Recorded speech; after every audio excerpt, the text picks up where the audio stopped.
All right. So thanks for being here tonight. The summer edition of the Trauma Nursing Journal Club.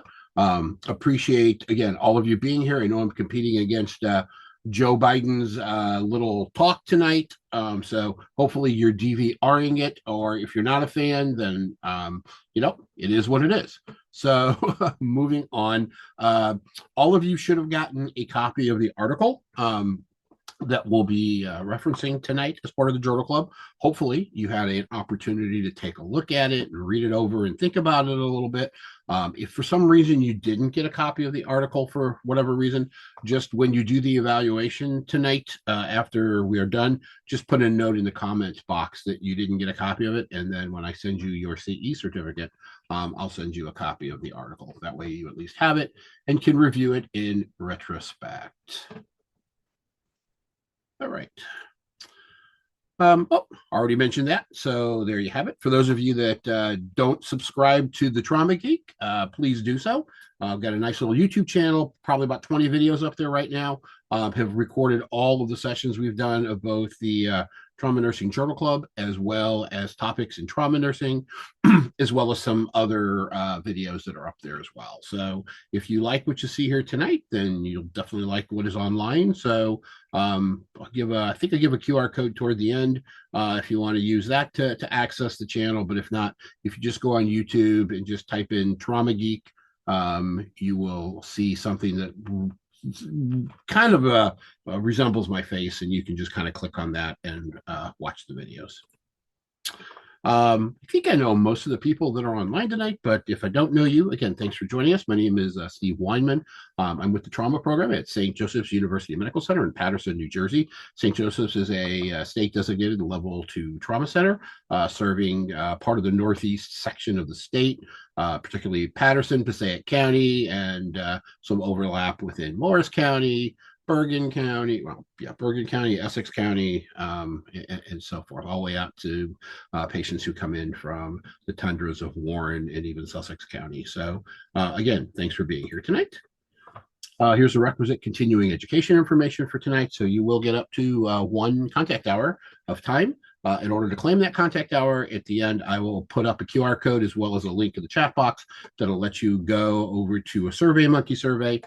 Complete the SurveyMonkey survey, give me your information, and then within the next couple of days, probably over the weekend, I'll send you a CE certificate.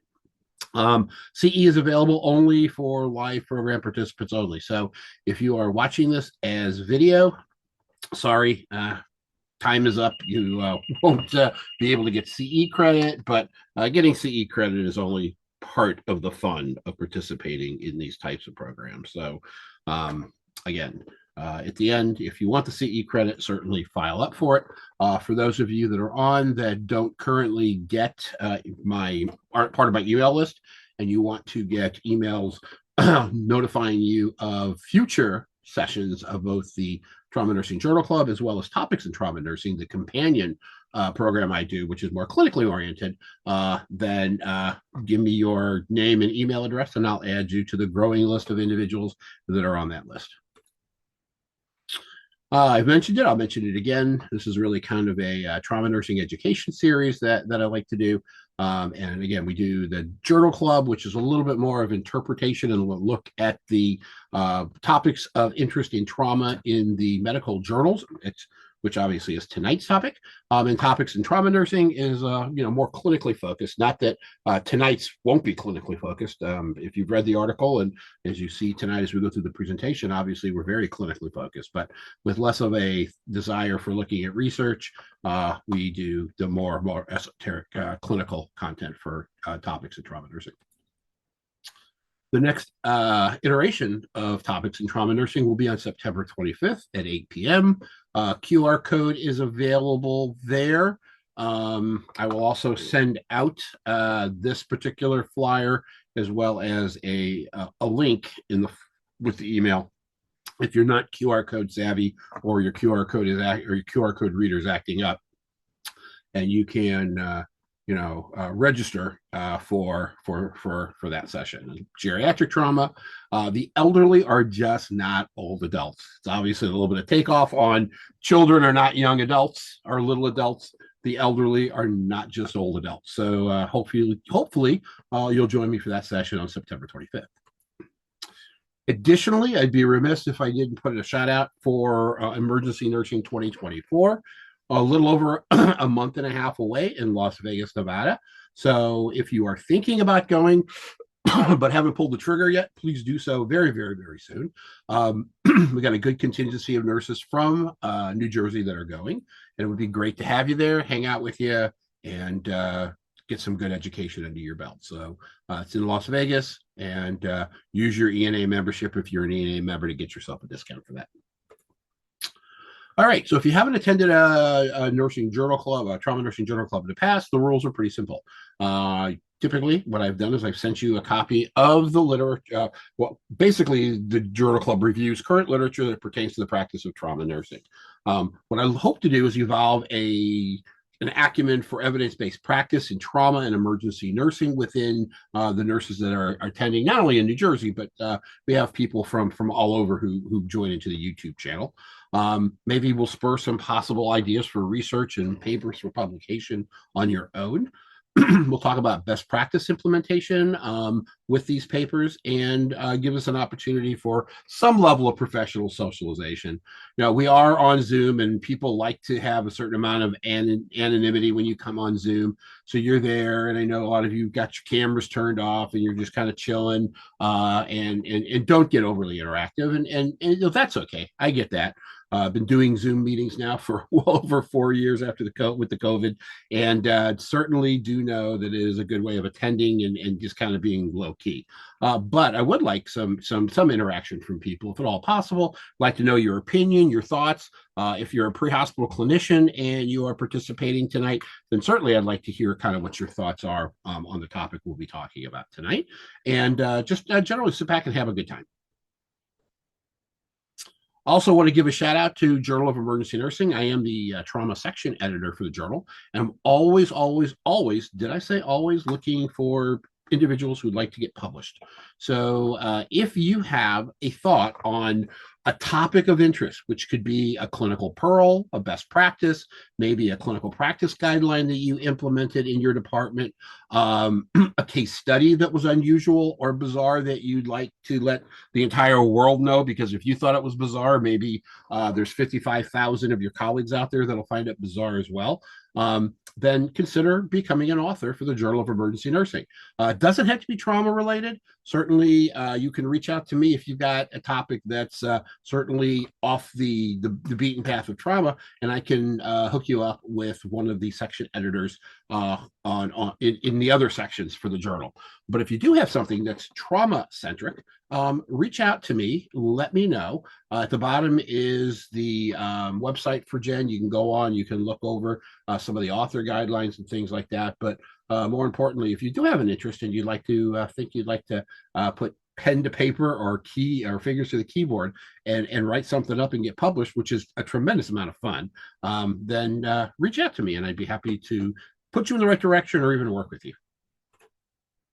All right, so let's get into the nitty gritty for tonight. We're going to be talking about an article that came out, came out earlier this year in the Journal of Trauma, Acute Care Surgery. It was an article that actually I was personally waiting for quite some time. It was a podium presentation at the 2023 AAST meeting. That's the American Association of the Surgery for the Surgery of Trauma. And when I heard the speakers talk about this at during their podium presentation, I was like, I cannot wait for the papers to start coming out from this group. So this is a group that's out of New Orleans, Louisiana. They are predominantly out of Tulane University and New Orleans EMS.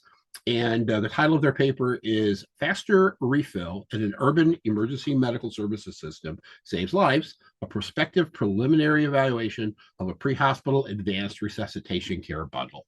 So I can remember when I read this title going back to my days when I was in nursing school, and one of the professors said, you can always know a good title for a research article when you can read the title and it tells you everything you need to know about what's in the article. And I think the authors have done a good job of doing this, in telling us kind of what to expect and what we're going to find without having to even read the abstract. So if you're like me, you tend to scan the abstracts of these things and move on.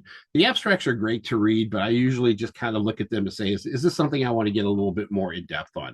And certainly this one, like I said, piqued my curiosity, not only for the abstract, but also the fact that I saw the video of this from AAST. And it's overall great article. So I hope you found it an interesting article yourself. So let's get into it. All right. So by way of introduction, as the authors start to kind of frame the method of their madness in doing their research, they do note, and we do hear this all the time, and if you're working in the trauma realm, you probably know this already, that uncontrolled hemorrhage accounts for up to 40% of trauma-related deaths, preventable trauma-related deaths, and hemorrhage is the number one killer of trauma patients. And it's been that way for years and years and years, and it continues to be that way. Now, in recent years, and this is really within the last 5 or 6 years, the integration of blood therapy, whether it's whole blood or it's blood component therapy, as a first-line treatment for hemorrhagic shock has become standard of care, okay? So now in a trauma resuscitation bay, if a patient comes in and they're in hemorrhagic shock, the fluid that we should be hanging first and foremost is going to be blood. If blood is not immediately available, and it's becoming more and more immediately available in trauma centers, then we will go to the old tried and true of a crystalloid, but we're going to give extremely small amounts of this crystalloid until we can get blood hung. There are trauma centers that have blood available in refrigerators within the trauma resuscitation bays, or it's immediately available upon trauma team activation, usually within a requisite amount of time. At my shop in Patterson, once we activate what we call a trauma code, which is our highest level of trauma team activation, the blood bank has 10 minutes to get us our requisite blood. And in our shop, we do provide whole blood as well as packed cells and platelets, and we get plasma as soon as it thaws, usually about 15 or 20 minutes into the resuscitation. Currently, about 60% of U.S. trauma centers have low titer, O-positive whole blood programs in place. And we're not going to get into the virtues of whole blood tonight. If you're interested, going to my YouTube channel, you'll actually find a couple of videos on damage control resuscitation, as well as fluid resuscitation and shock, that talks about the virtues of whole blood and why whole blood is better than component therapy, that being packed cells, platelets, and plasma. So we're not going to get into the semantics of that tonight, but suffice it to say, and if you trust me, which I hope you do, a whole blood is better. At the end of the day, we bleed whole blood. So if we're going to resuscitate somebody who's in hemorrhagic shock, whole blood is absolutely the way to go. But we continue to have a bit of a lag, and that is getting whole blood outside the confines of the hospital. So emergency medical systems still lack this best practice. And there's a variety of reasons which the paper did talk about, and I'll embellish a little bit upon tonight. At the present time, as we sit here tonight, less than 1% of EMS agencies in the United States offer blood in the field to patients that are dying from hemorrhagic shock. And that's something that we ultimately, vehemently need to change, and is being changed literally one EMS service at a time. The other thing I forgot to mention is if anybody has any questions, comments, again, it's a very informal setting here tonight. So pop yourself off mute and just say something. I'm also watching the chat box, so you can throw something in the chat box. If you're a little bit on the shy side, that's okay as well. Okay. And then at the end, we'll have an opportunity to chat a little bit as well. So the reintroduction of whole blood really came about in the military over the course of the last decade or so, a little less than a decade. It's not going to surprise anyone on here if you are following kind of trauma resuscitation and hemorrhagic shock to know the use of blood is not new. They used blood in World War II, and it was the fluid of choice back in World War II. Again, beyond the scope tonight to talk about why we got away from using what is tried and true. And we during the Korean War and Vietnam, and then all the way up through the 60s, 70s, 80s, 90s, early 2000s, then in the civilian world, we went to this dastardly crystalloid clear substance that we were injecting in people's veins in Herculean amounts, and literally killing them. So I'll leave it up to the military to start to reintroduce us to the virtues of the administration of blood products. And they did that very handily. Okay. In the military, going back about a little less than a decade ago, they started to demonstrate increased survivability benefit by administering blood when it was possible to battlefield casualties. Now, obviously, we didn't have corpsmen and the like carrying blood in the field. Part of the time they were carrying freeze-dried plasma, which still is not an FDA-approved thing in the United States. They were actually deriving it from, I think, Germany and or Japan. But it was at least a reconstitutable blood product that they could start giving as opposed to a crystalloid. And then when medical evac teams would come in, they would have the good stuff. They would have the coolers that would have blood products, whether it's whole blood or component therapy, that they could start initiating fluid therapy while possibly still in the battlefield, but more ardently when they were evacuating patients to higher upper echelon medical care. The greatest benefit they found in the military was observed when blood was administered to combat casualty victims within about 15 minutes of the medical team's arrival. So really, at the end of the day, was the sooner blood was given, the better the outcomes were. And again, that shouldn't surprise any of us on this call whatsoever at all. When you're losing blood, the quicker you get replacement blood, the better off you're going to do. The body doesn't start going into that vicious circle, whether you call it the triad of death or now the triangle of death or the diamond of death. The body, we can stave it away from that, that's a good thing. Now, a concept called TCCC, or Tactical Combat Casualty Care, which is the military's overriding medical plan, if you will, for dealing with combat casualties, really talked about what they called an advanced resuscitative care bundle, or an ARC bundle. And the ARC bundle that today we see being utilized in war-torn countries where the U.S. is involved, or where TCCC is available, and where blood products can be made available, is a cocktail, if you will, of blood products, calcium, and tranexamic acid, or good old TXA. And that is really what the ARC bundle is all about. And that's what we'll also talk about tonight when we talk about what New Orleans EMS did when they implemented an ARC bundle as part of their pre-hospital transfusion program. So with the success of these ARC bundles in the military, EMS agencies on the civilian side began to start to implement blood transfusion programs. And this has really been going on for about the last 5 or 6 years. There are a couple of areas in Texas that maybe have been doing it a little bit longer, but really this is a fairly recent nuance for most EMS systems that are now have some level of blood or blood products that they're administering pre-hospitally. Problem was there were a lot of barriers to implementing pre-hospital blood, okay? The first big one was getting the American Association for Blood Banks to approve the fact that blood could be given outside the confines of a hospital. And it took a little bit of while, going back about a little over about 7 or 8 years ago, to get the AABB to give consent to some of these charter EMS agencies, particularly down in Texas, who wanted to start giving blood in the pre-hospital setting. That's now the easy thing, okay? Blood Bank Association has said, yeah, we got it. Put the proper parameters in place and monitor it and keep it at the proper temperature and quality check it and blah, blah, blah, blah, blah. And it's okay. You know what? Not a problem.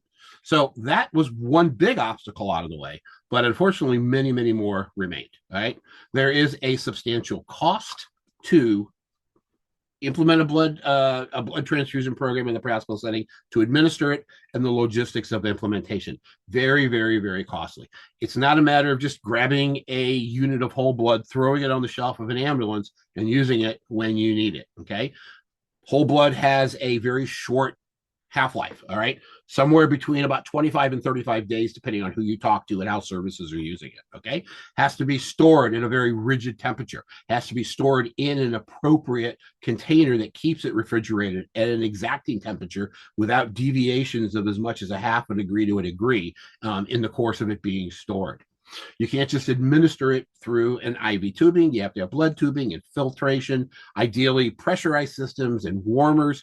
And then you have to train. You have to train individuals who don't know how to give blood, and that's our pre-hospital colleagues that are not nurses. They need to be trained, the medics, on how to give blood and what the ramifications are of giving blood.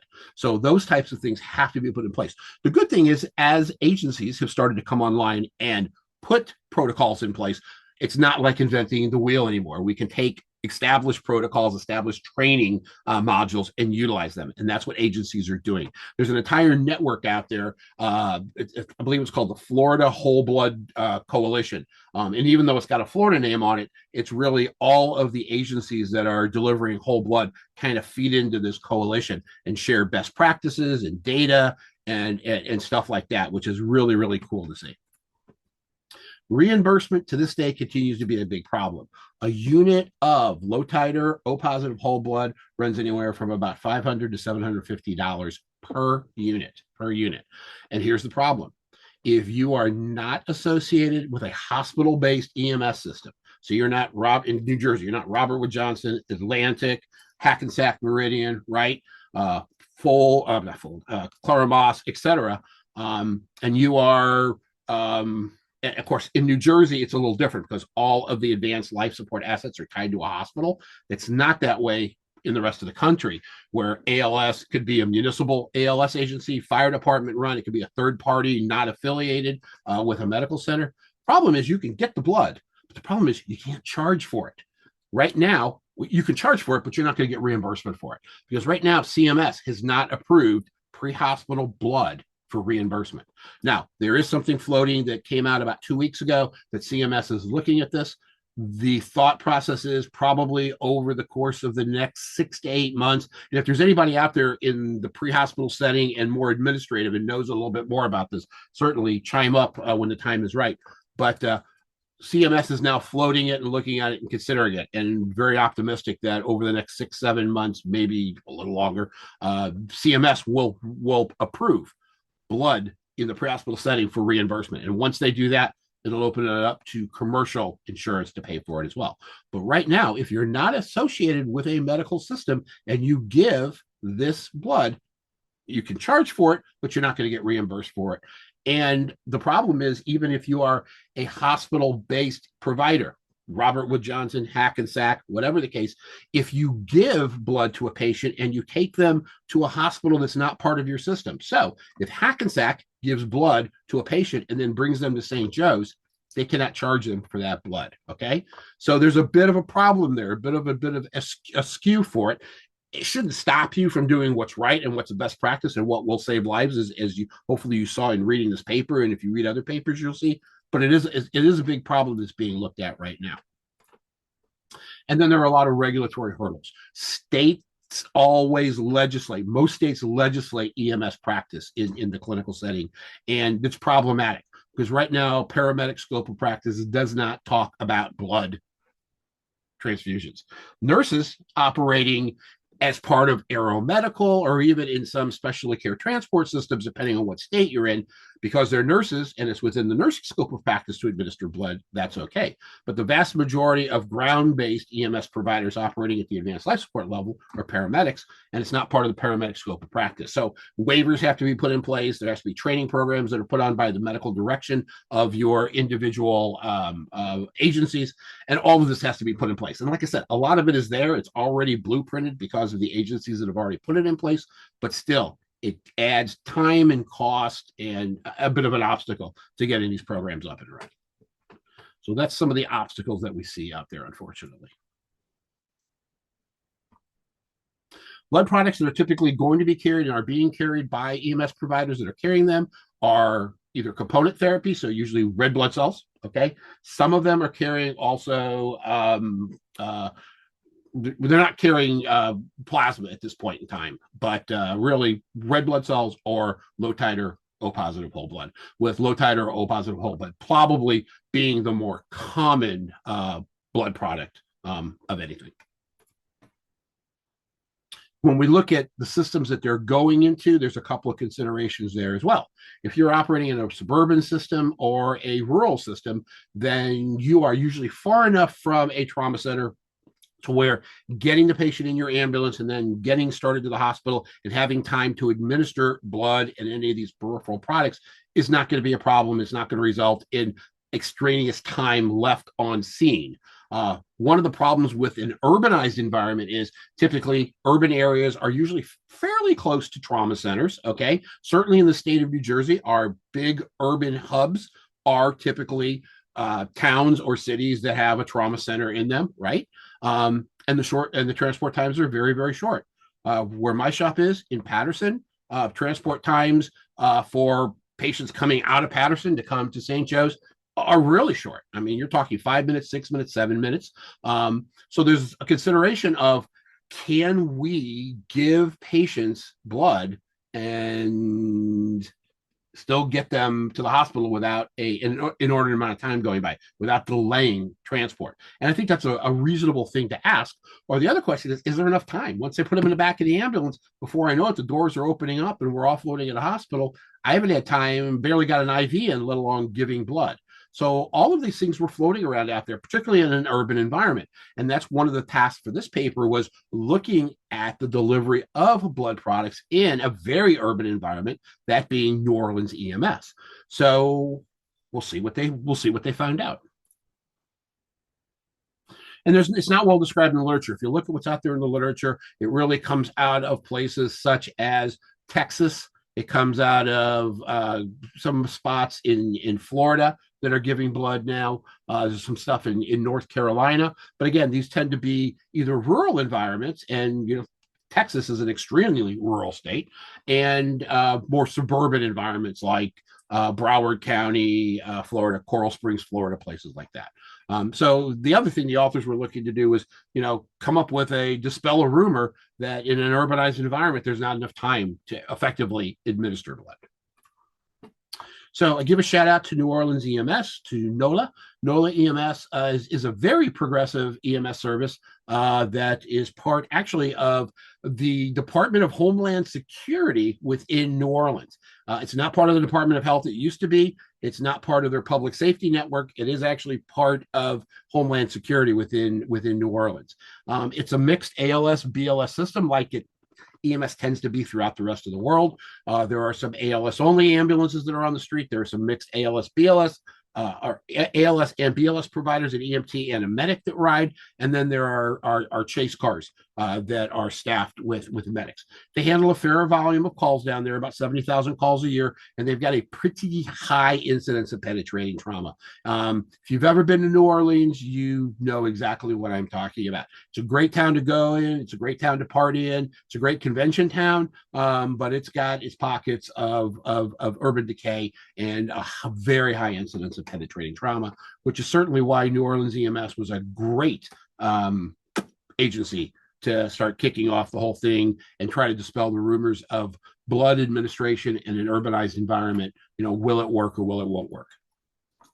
So the patient identification, and particularly the methods that the authors used for this paper, was that beginning in October of 2021, New Orleans EMS started a ARC bundle program. So they started to collect data on the administration of this bundle between October 2021 and January of 2023. Why did they stop it for the purposes of this study then? Well, the answer is probably pretty easy. If they wanted to present a paper at AAST, you got to have enough time to collect the data, analyze the data, and then formulate a paper and get it in so that you can present it. So the information in this paper, or the information that's being collected by Tulane and by New Orleans EMS, goes beyond this paper. if you Google the names of any of the authors of this paper, particularly Juan Duchesne, who is, I think, the last author on this paper, who is, we all know, if you're the last author on a paper, you're usually the guy who's the bigwig for the paper.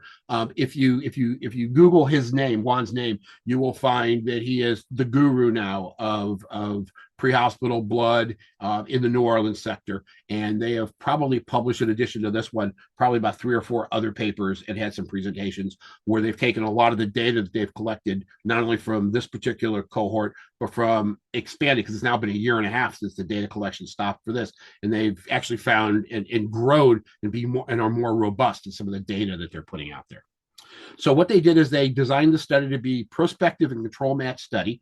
So what that meant is we all, if you know anything about research, you know that randomized controlled trials, which tend to be the top of the pyramid, the best kind of studies to do, are almost impossible to do in emergency and trauma care, and certainly impossible to do from this standpoint, because to have done a true randomized controlled trial, they would have had to have randomized people to get conventional therapy, which technically would be crystalloid and no TXA and no calcium, and compared that with people who were getting now this ARC bundle. You couldn't do that because we know blood saves lives. So it would be unethical for them to have done it. So what they did is they prospectively collected data from the start of their blood transfusion program, their ARC bundle program.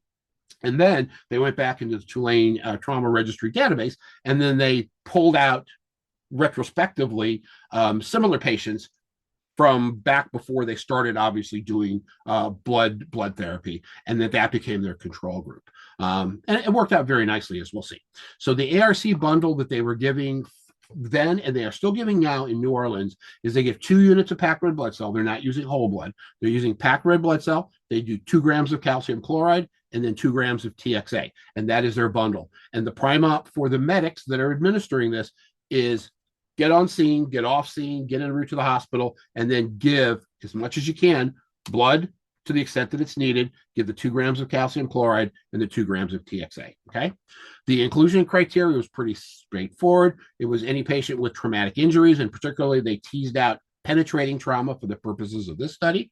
You had to have a systolic blood pressure of less than 70, so you had to be pretty much in moderate to severe shock, or systolic blood pressure of less than 90, but a heart rate greater than 110 for modest shock. So that was really their big criteria they were looking at. And that was the fodder for moving forward. Data collection for the blood ARC group was prospectively collected.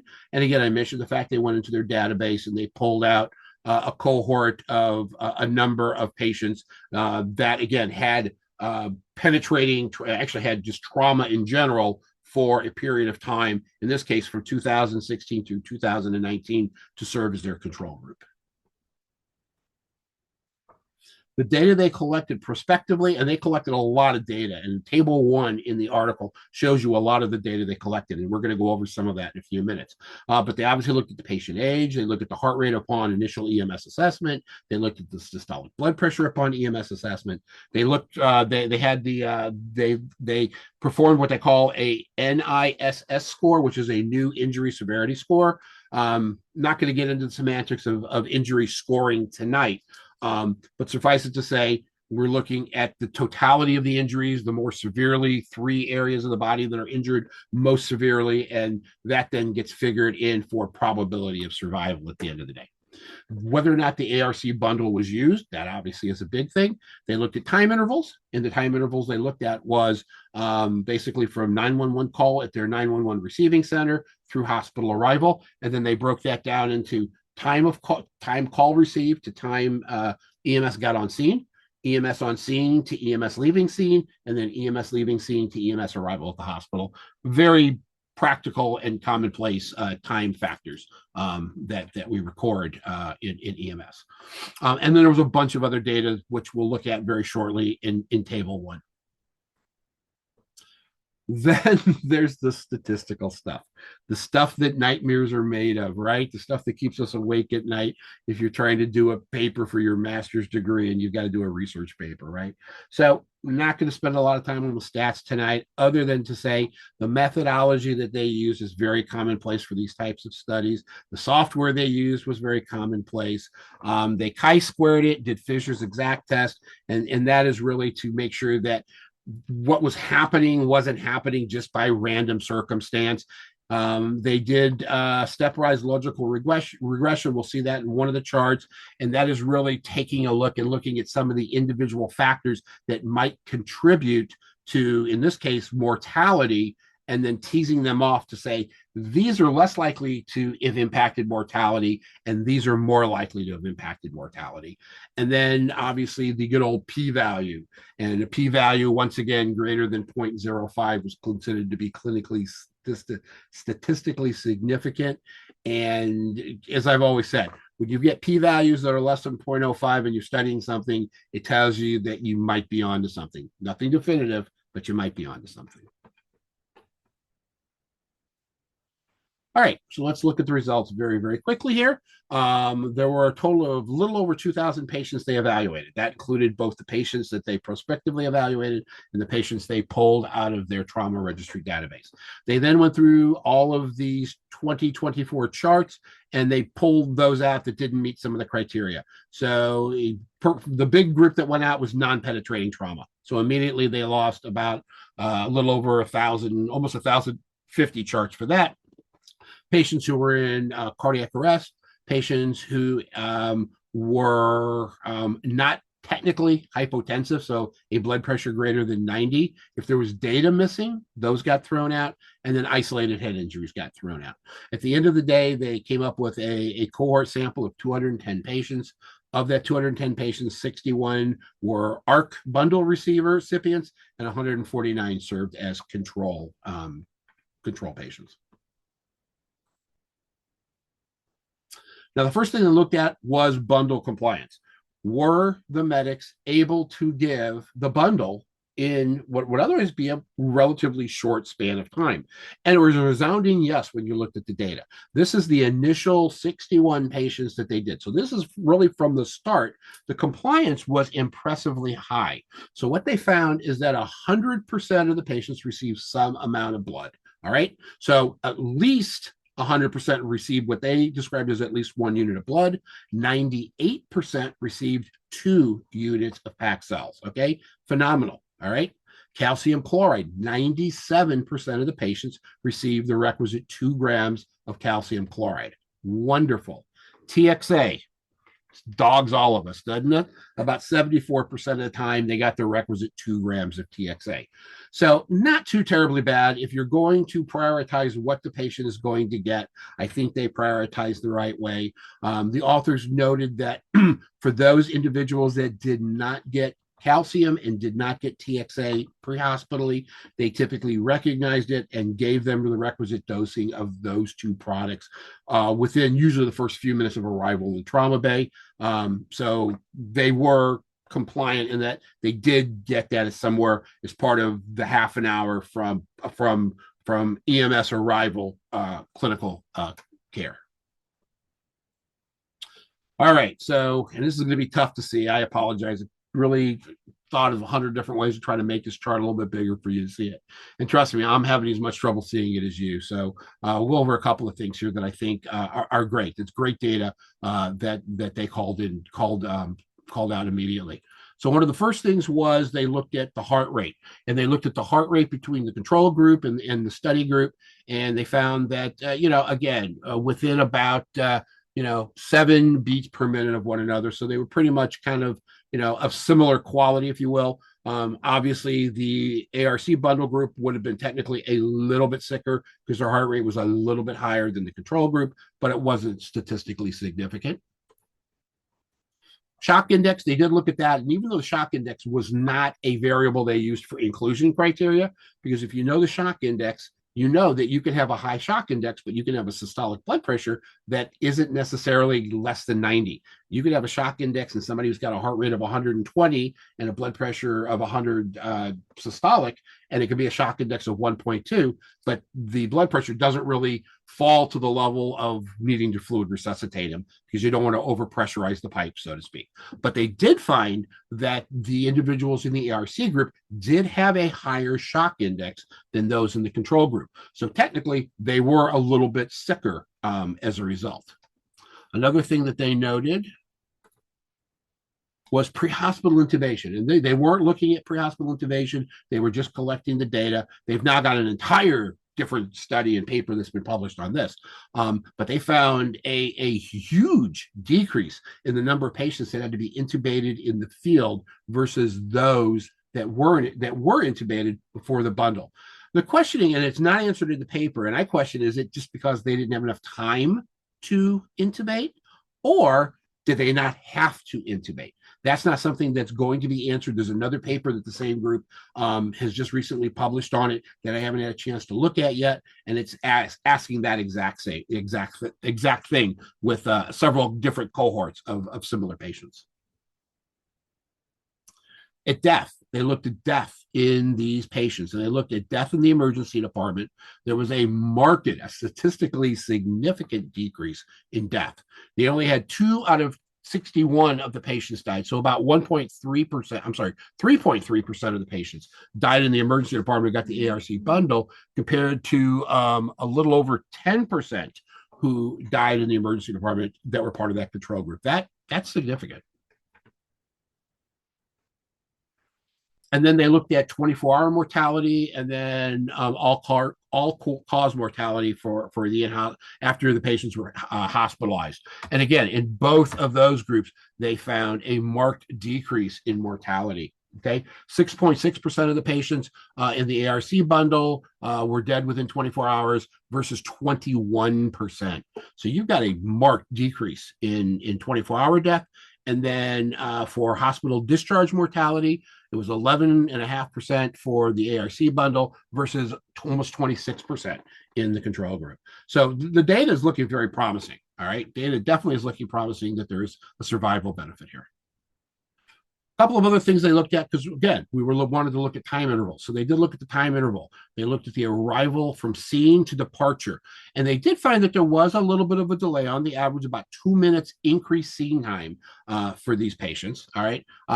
Not a tremendously large scene time. It's considered to be statistically significant just because the numbers are relatively small here. But the reality is not a very big deal when you consider that if there was that 2-minute delay, the 2-minute delay was to initiate a more of a definitive care device that normally was being done in the emergency department and not being done in the pre-hospital setting. And they found that overall, from scene arrival to arrival at the hospital, that the times were only increased by about 3 minutes. And it still was pretty remarkable. They still were able to go from on scene to arrival at the hospital within 16 minutes on the average with these patients, with the outlier being 20 minutes at the top end. So that's some pretty good turnaround and some pretty quick driving, even though it is a relatively, again, urbanized environment that we were dealing with there. And then the other thing they looked at heart rates. They looked at heart rates between the two, again, in the emergency department, and they found there was a marked decrease in the heart rate upon arrival into the ED in the ARC group versus the control group. And then, I think last but not least, shock index. Shock index, again, was markedly decreased in the ARC group versus, once again, the control group. I think that might be it. Let me just double check here. Okay, that's it. All right, a few more boring stats to look at, and this is kind of the logistical regression thing I talked about earlier. What they basically found is that anything to the left of this horizontal line shows a survivability benefit, all right? And you see an ardent survivability benefit with the ARC bundle versus some other independent factors, such as looking at heart rate, looking at amount of time prior to hospital arrival, looking at injury severity scoring, and then looking at age as a variable. So again, once again, all these indicators are pointing very positively that this ARC bundle is certainly bestowing a level of mortality benefit. And then the authors went into a discussion. They started discussing the data, and they'll discuss a lot of it kind of as we've already discussed it here, in that, once again, and this is true for almost any time you read an article on blood or resuscitation, they go and they kind of ram home the fact that hemorrhage is the leading cause of preventable death and trauma. They reinforce the fact that a lot of the data that really led up to the civilian use of pre-hospital blood was collected through the Department of Defense's Joint Trauma System, a phenomenal database that over the last 25 years has captured some impressive data on survivability for battlefield casualties after having implemented tactical combat casualty care. Very, very big thing, huge. And tactical combat casualty care isn't just tourniquets and wound packing and pressure and things like that. It really is the entire spectrum of pre-hospital resuscitation all the way through to the level of definitive care that the military provides. Okay, translation of data from battlefield casualties to the civilian world has always been a little bit on the sketchy side to do. And the reason for that is the populations are very different between the military and the civilian, right? Military population are pretty much young guys, healthy guys, very few, if any, comorbidities, right? And they're all relatively young, right? The civilian world is very different. You've got the opposite extremes of age, from the very young to the very old. You've got people that are on multiple medications, that have multiple comorbidities. So you don't always get a stark correlation between what the outcomes were in the military world compared to how they are in the civilian world. So when we're translating tactical combat casualty care over to the civilian side, we do it carefully. And in this particular case, I definitely think we got it right. Okay. Techniques to decrease what are called compressible hemorrhage. So those are hemorrhages that can be by direct pressure, tourniquet use, wound packing. Those types of measures that we see for TCCC have worked very, very well and translated very, very well into the pre-hospital environment. So the use of blood component therapy, it was felt, would do the same. And it appears from the research, from the literature out there, particularly the literature that's coming out now of these newly established pre-hospital transfusion programs, certainly is showing that definitely there is a positive survivability benefit to getting blood to point of injury and transfusing the patient much more quickly, and then bringing them back, if you will, from the brink of death in some instances. The authors went on to discuss a couple of obstacles that they ran into, and none of these are surprising. They were concerned, obviously, that giving pre-hospital providers more procedures to do would increase scene time. Okay, for those of us that have been involved in pre-hospital care or know about pre-hospital care, we know pendulum has swung from stay and play to load and go, right?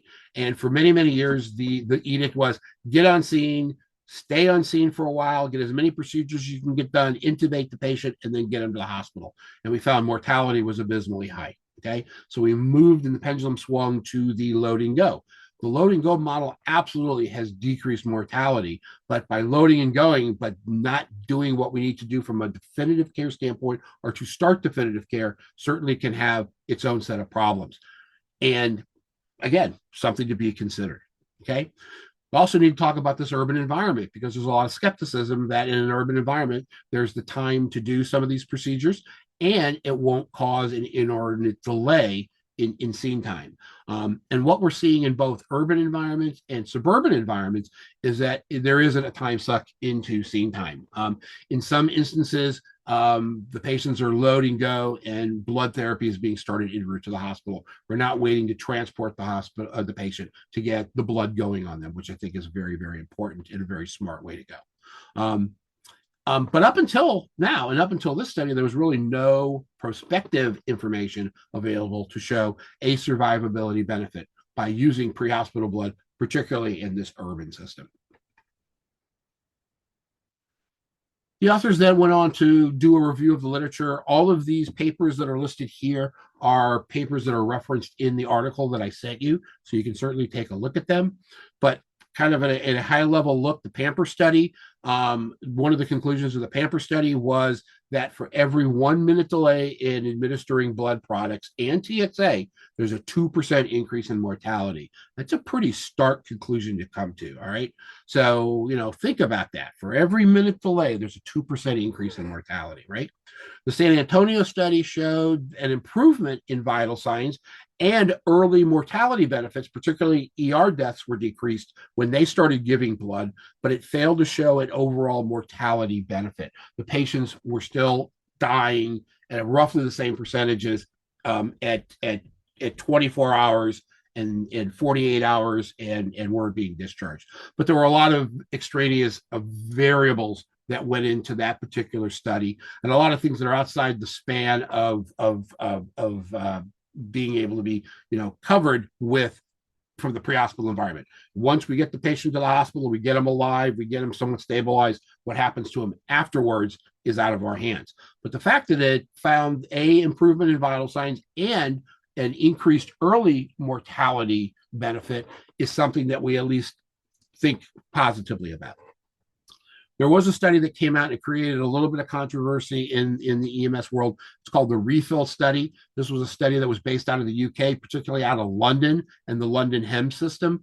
And I have a tremendous respect for the London HEM system. I spent some time over in the UK, spent some time particularly with London HEMS and some time at the Royal London Hospital. And phenomenal amount of trauma research comes out of that institution under the direction of Kareem Brohi. But one of the things they found with the refill trial is that there was no survivability benefit in giving blood over crystalloid in the study they did. But here's the problem with that study. The study was HEMS driven, helicopter EMS, and it was 30 minutes after the call for help came that the helicopter got on scene, settled down, got the providers on scene, and then administered blood. So 30 up to 45 minutes of time went by before blood was given. That's a considerable amount of time. And if you look at the Pamper data, that bestows about a 60 to a 70% increase in mortality because of the time that went by. So even though I respect London HEMS and I respect the papers that Brohi puts out, this was a stinker of a trial and it needs to be kind of stricken from the record. And last but not least, there's a study that shows the ARC bundle, when it was administered within a 16-minute period of time, there was a survivability benefit, and that's the study we're looking at tonight. Now, we don't rest on the laurels of one study. Certainly, the authors have not done so. And at the end of the day, we do find, once again, that this is a good stepping point.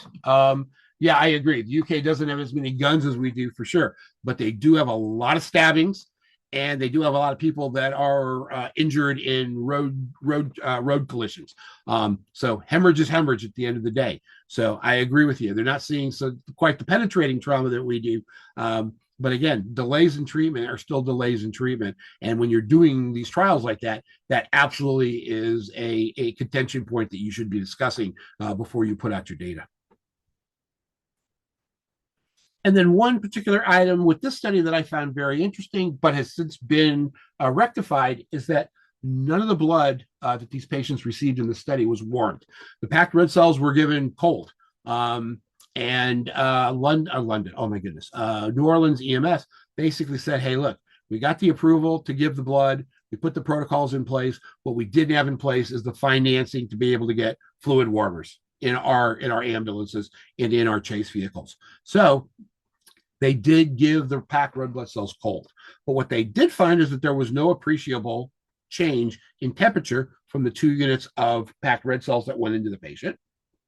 And since the study concluded, going back to the end of last year in New Orleans, they now do have warmers in all of the ambulances. So they are giving warmed fluids as well, warm blood products as well. So that's certainly to be noted. Further discussion really centered around the fact that, again, pre-hospital blood availability still does remain limited. Still the need for some research to be done in order to really solidify how much of a survivability benefit there is to giving blood in the pre-hospital setting.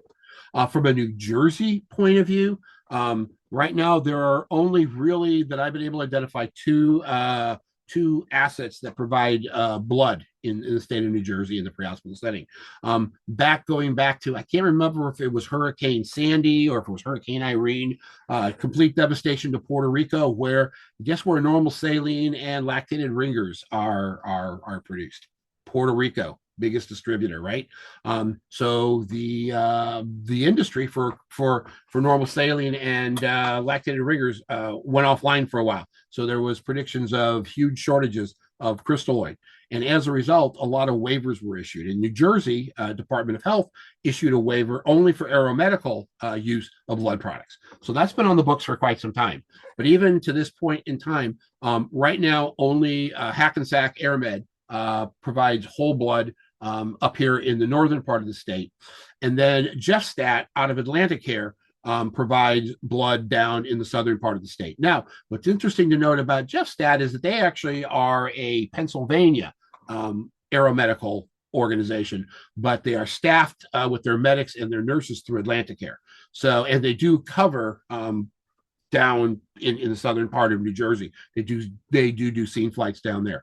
So we do have a couple of aeromedical assets that are currently providing some semblance of blood products, but very, very limited and few and far between when you consider the whole state coverage.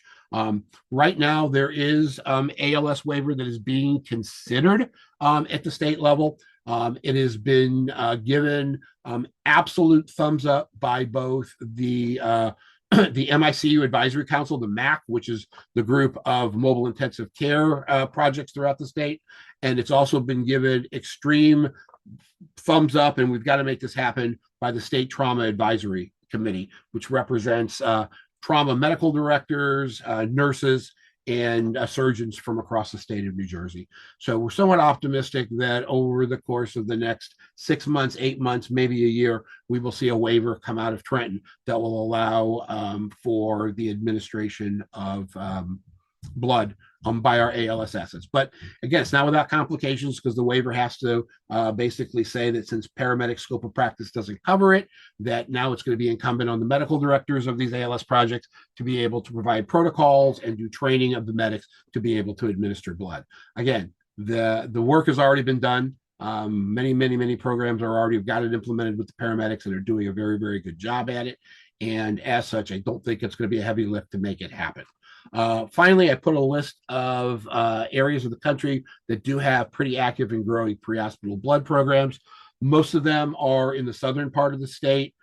We do have it creeping up now into Virginia, the District of Columbia, and then very recently, the fire department in Canton, Massachusetts, went online with a whole blood program that they've also, to my understanding, already used, I think, 3 or 4 times since they implemented it less than about a month ago.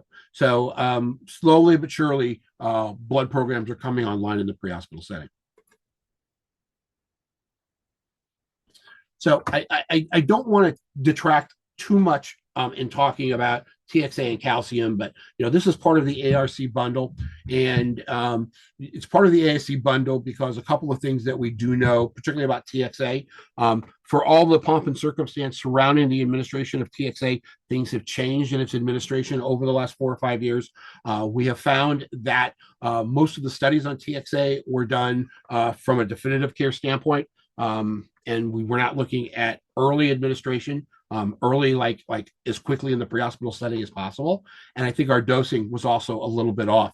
We were using cardiovascular surgery dosing, and not really a good dosing for what we might need for our hemorrhagic trauma patients. So now the dosing scheme has changed. We're no longer giving 1 gram of TXA dissolved in 100 cc's of normal saline over 10 minutes, followed by another dose in 100 cc's of normal saline given over, I think it was a requisite hour or so. We're now giving 2 grams slow IV push right off the bat. That came out of the military once again. The Ranger Regiment started doing that about 7 or 8 years ago, and they found that all of the quote-unquote side effects that were associated or purportedly associated with TXA didn't happen. When they started using it in the civilian world, they found the side effects really were not happening. So again, the dosing has changed a little bit there. And then calcium replacement, very, very important. I'm not going to spend any time talking about it tonight, but again, I'll refer you back to my YouTube channel. We did an excellent talk a little over, I think, a year and a few months ago with Jessica Mills, who just recently authored a paper that appeared in the Journal of Emergency Nursing on the lethal diamond, the conversion of the lethal triad to the lethal diamond, and hypocalcemia and the need to administer calcium to our patients that are hemorrhagic. So I will refer you either to that journal article in the June issue of Journal of Emergency Nursing, or back to my YouTube channel on, I think it was called The Lethal Diamond, or the conversion of the fatal triangle to the lethal diamond. So definitely, if you've got an interest, definitely spend a little bit of time looking at that. Study limitations, real briefly, weren't really too terribly large. I think they put together a pretty good study here. They did not include patients with high shock indexes because of blood pressure considerations, once again, as I mentioned earlier.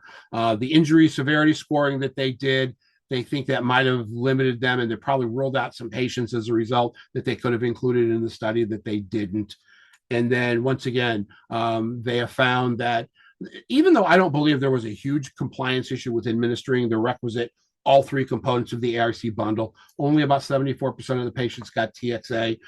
So they've cited that could have been a potential limitation as well. So they found that over the course of the last year and a half, that ARC bundle compliance has increased substantially on the TXA side, and there's been no denigration on the standpoint of packed red blood cell administration or calcium administration. So that's food for thought there. All right, so kind of in conclusion, this is the first study that looked at civilian use of the ARC bundle in an urban setting. It definitely demonstrated some clear mortality improvement.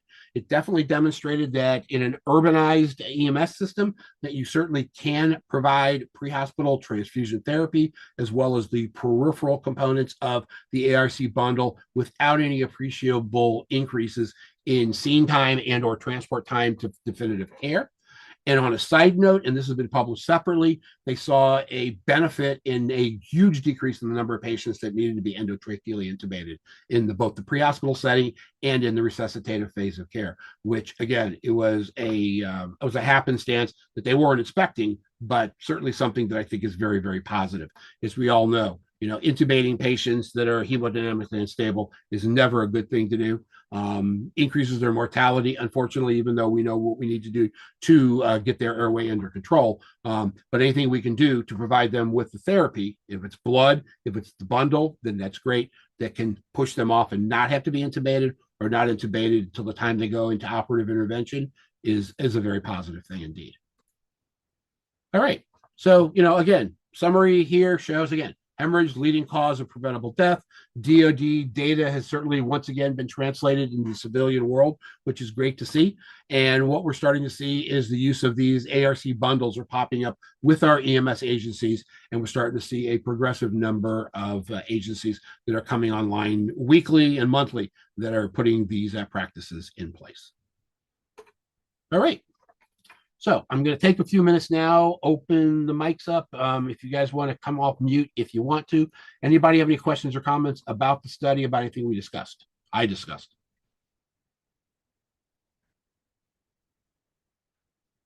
Don't all jump at once. I have a question in regards to for the pre-hospital. So I work at Morristown Medical Center. So we are a trauma hospital in the state of New Jersey. So with the implication of doing this ARC bundle in the field, do you feel like if there's a patient who would be receiving this, that initially they might be just trying to bring them to the nearest hospital possible to stabilize? Do you foresee them then potentially just trying to make it to the trauma hospital? Like hypothetically, they're all the way up in Sussex County. They can't fly. They're just trying to get to Newton to stabilize. But then if they can initiate this protocol, would the judgment then be to try to attempt to make it to Morristown? Or do you feel that they would still go to the local hospital to stabilize and then transfer? Yeah, that's a great question, Amanda. Thanks for asking it.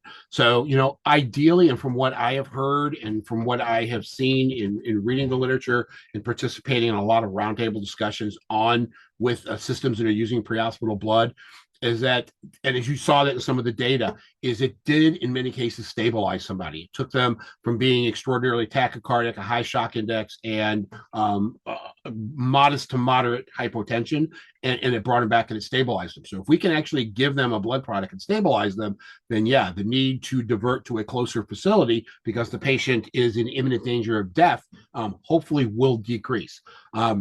I think our pre-hospital colleagues are usually pretty good at recognizing that these injured patients need to go to a trauma center if it's at all possible. But we've also told them that, look, if you are up in Sussex County and your patient is circling the drain and you don't have ALS available or ALS is with you and the patient is imminently going to die, then go to the closest hospital because they're going to be able to provide more than you can in the back of an ambulance, even with medics and an EMT. So I would hope that it would certainly, for some patients, result in them being able to go directly to that trauma center and not be diverted. Won't know that definitively until we have more data out there, but I think that that's really where the data is pointing to right now. So, thanks for that question. I thought it was interesting the fact that they had such great results using cold blood. And I'd be interested to see now that they have a warmer, what the results would show if they did another study using the warm blood. Yeah, and they've been collecting. I mean, this group is very, very prolific right now when it comes to publishing in this area. And I am not seeing anything that really, with the implementation of the warmer, has really changed anything. And look, I mean, we all know you're going to give fluids, you need to give warm fluids. 2 units of packed cells, not a tremendous amount of fluid going in. So, was that something that, you can say that, look, maybe, and again, the paper didn't answer this, did they do other methods of keeping the patient warm? Did they put warm blankets on them? Did they put heating packs in their groin, in their armpits, things like that? I don't know if they did. I don't think that they did. But, those are all things that we can do peripherally if we can't warm the fluid to at least warm the patient while they're getting the fluid. But I agree with you. I mean, obviously, we want to give warm fluid, don't want to give cold fluid to these patients. And I think it was a budgetary reason. They got the blood, they got to go ahead and go with the blood, and they flipped the coin and said, we think we would rather off give the patient a little bit of cold blood than not give them blood because we can't warm it. And I think they flipped the right coin. Wouldn't necessarily advocate it unless it's absolutely necessary, though. Is there any preference on the order that these three things are given? Like, let's say in New Jersey, they get permission to give the TXA and the calcium, but not the blood, because New Jersey's wonderful like that. Yeah. As you're prepping the blood, do you give the TXA? Like, is it like the hyperkalemia cocktail that we have kind of guidelines, but it's kind of personal preference? Do you give the insulin or you give the is it that kind of situation, or is there like a set, this is how it goes? Yeah, that's a great question. So, again, I think you have to use some common sense there. So I would be wanting to probably give the calcium first while I'm setting up and getting ready to give the blood. Let's get the calcium in the patient's body so that they've got increased amount of ionized calcium floating around. I'm not going to be giving it, at the same time I'm giving the blood, because the citrate in the blood is probably going to just start eating up a lot of that calcium right away. So, again, the thought would be, and I don't know what their protocols are, and I actually haven't looked at that in the protocols that I've seen, but now that you mention it, I'm actually going to do that to see if there is a preferential order for giving calcium before blood, or you give the blood, and once the blood's done, then you give the calcium. And I don't have an answer to you for that, other than if it were me, I'd be popping the calcium and right off the bat, and then giving the blood secondary. TXA, I would give whenever I have a free minute to do so. The other thing that's interesting is those of us that know calcium chloride is not typically a drug that is advocated to be given through a peripheral line, right? They say that it's highly it's highly concentrated. It can cause extravasation, and if it causes extravasation, it can create some problems. So it was interesting to see they were giving not just 1 gram, but 2 grams of calcium chloride to these patients. And it was kind of funny because Juan Duchesne, was in a meeting that he was at and speaking at of last week, and they asked him that specifically about giving the calcium not through a central line and whether or not they had any complications from it. And down in New Orleans, as of last week, I think he had given about 270 or 280 patients had received the bundles, and they had not had a one patient as of that point in time that have had any complications or extravasation from the calcium. Although if I'm going to be on a meeting with them next week, I may ask them about the order in which they do give the calcium. Now that you brought that up, so that's something also to consider because alternatively, there's calcium gluconate that we could give that can go through a peripheral line, but you have to give 3 times the amount of calcium gluconate that you do of calcium chloride because of the amount of elemental calcium that's available in calcium chloride versus calcium gluconate. So it's something to think about there as well. Any other questions or comments? Thanks for those great questions so far. Yeah, I had a comment on the mortality was obviously less in the bundle group, but why do you think the ICU stay and the hospital stay were also longer in those groups? Yeah, that's a good question. I don't know. The patients seem to have higher injury severity scores. They seem to be a little more hypotensive and a little bit sicker. So maybe that was a product of that they survived, but they were sicker and more seriously injured. Paper obviously didn't get into that, and I had the exact same question myself, Bobby G.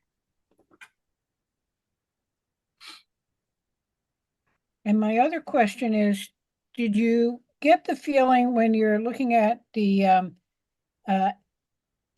individuals who were opposed to ARC being utilized pre-hospital, that this was coming from in-hospital trauma personnel who felt, that's my job and I don't want you interfering?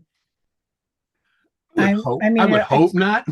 I would hope not, but it is something that I have seen that, when we first started with medics, you had ER physicians who are like, why are the medics doing my job in the field?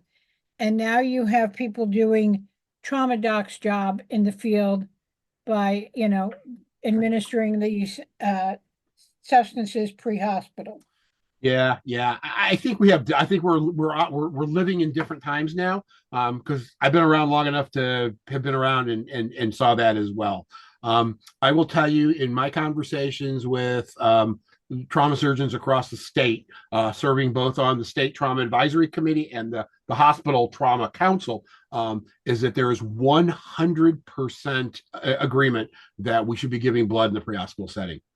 There's no turf wars with this. It's what's best for the patient, and it's what the data has clearly been able to show over the last 4 or 5 years. So I don't get a sense of sensibility there. And there are a couple of individual physicians who are very me-centric who felt the same way. So this might be just one of those things that has bridged the barrier or bridged the gap, if you will, between it's for us to do and for you to do, because quite honestly, it's saving lives. And my final question is, or issue, why do you feel that the intubation was unnecessary? Or are we intubating too soon on the patients who were not in the ARC bundle? Yeah, and again, they didn't get into that as part of the paper because it wasn't their focus. I have a couple of thoughts on that. I think thought number one was that if you looked at the time span by which they were pulling their control group, this was a couple of years in the past, and it's really been in the last couple of years that we have started to migrate toward not intubating our patients if it was at all possible. Less than 8 intubate for a patient who we can otherwise control their airway with an airway adjunct or with a supraglottic airway is now more the standard of care than it was even 3 years ago. So I think that could have played into it. Could also played into it, honestly, that their hands were full with trying to give blood and they didn't have time to do anything other than maintain the airway through traditional basic airway support.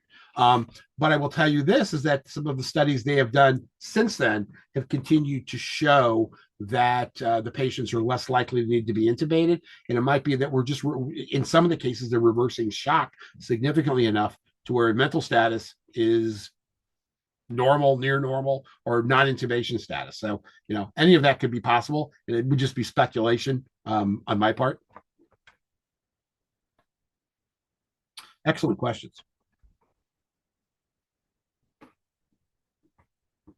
All All right, so let me go to my next slide here so we can wrap up for tonight. So if you're interested in claiming CME credit, and even if you're not interested in claiming CME credit, I'd love to hear from you and just hear what you thought about the article, the presentation, the discussion. So here is the QR code. And then if you are not QR code centric, boom, in the chat box is the link that you can click. Go to the Survey Monkey, fill out a quick survey on what you thought of tonight, claim your credit, and then also if you're not already on my email list to receive future notices of topics in trauma and or Trauma Nursing Journal Club, you can do so. All right. Once again, shameless shout out for our next iteration of Topics in Trauma Nursing. It'll be on September 25th, 8 p.m. QR code is there. Again, all of you signed up for tonight, so I have your email addresses. I will send you a copy of this along with a link if you want to sign up for the next session. And certainly if you are on my email list, you will get it as well. I try not to bombard you with too much stuff on that email list, so you won't get a lot of stuff from me other than stuff that's germane to the Trauma Nursing Education Series. All right. Any other questions anybody has?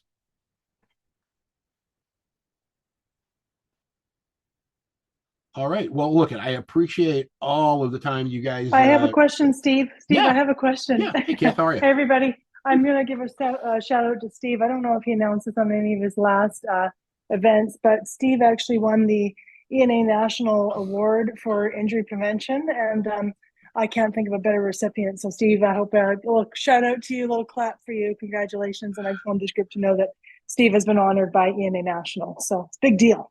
Big deal. Congratulations, my friend. Thank you so much, my trauma sister. I appreciate that. Yeah, it's a great honor, and we'll have a lot of fun in Las Vegas claiming Absolutely. that little piece of crystal, won't we? All right, thank you. Now, as I'm turning bright red and I'm starting to sweat. So, again, any other questions or comments? All right, cool beans. Well, again, thank you all for your time tonight. Greatly appreciated. Hope to see you in the future. Otherwise, go forth. Have a good rest of your night. Be safe. And we will see you when we see you. Okay? Or as I say, see you in the trauma bay. All right? Take care and have a good rest of the night.